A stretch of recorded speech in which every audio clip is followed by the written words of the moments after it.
Hi everyone, it's Hadley from Park and Bailey and welcome back to my series of mini videos.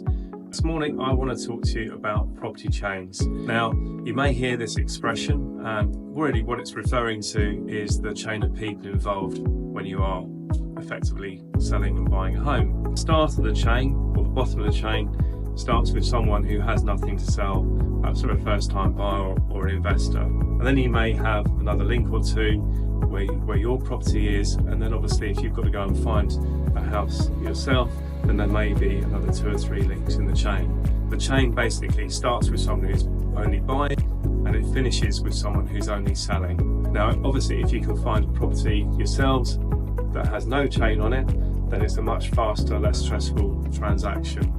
The majority of stress involved in the moving process is within the chain, because the series of links effectively has to try and move together at the same time, obviously exchange and complete at the same time. So there's a lot of different moving components along the way. Who manages the chain?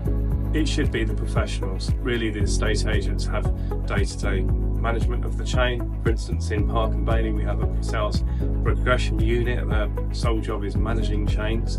And they should be effective in sort of overcoming issues, pushing everyone in the right direction and keeping everyone up to date. Don't forget, involved in chains, there's not just the estate agents and the buyers and the sellers themselves, but you've got different lenders, different conveyancers, and different removal firms. So there's a lot of moving components moving along. And unfortunately, the reason that sales fall through in this country, majority of the time, is through chain collapse. Someone, unfortunately, somewhere in the chain has to withdraw from a sale or a purchase. More often than not, it's down to something outside of someone's control.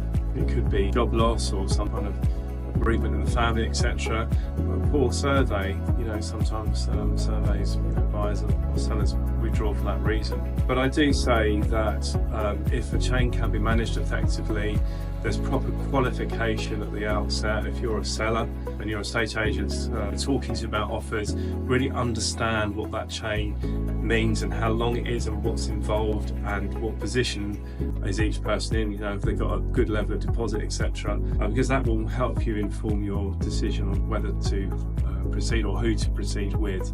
If you've got more than one buyer, that you really do want to be looking at the shortest possible chain. Now there is one other chain, and it's called a wide chain. Now a wide chain is invariably where you've got a couple who are unfortunately separating, going their own ways, and they're not prepared to, one of them going to rented, and so you get this wide chain. And they're the most complicated chains you can have, because not only have you got the normal chain, but you've then got 2 spurts from there as well, so you probably end up with double the number of people involved, and they do become more complicated. When you're dealing with your estate agent and you're looking at offers, really make sure they fully understand what's involved and who these particular buyers are, so you can make an informed decision. So if you'd like to discuss chains or the moving process in any more detail, then do reach out to me. My number is 0208 763 8060. Thanks, bye now.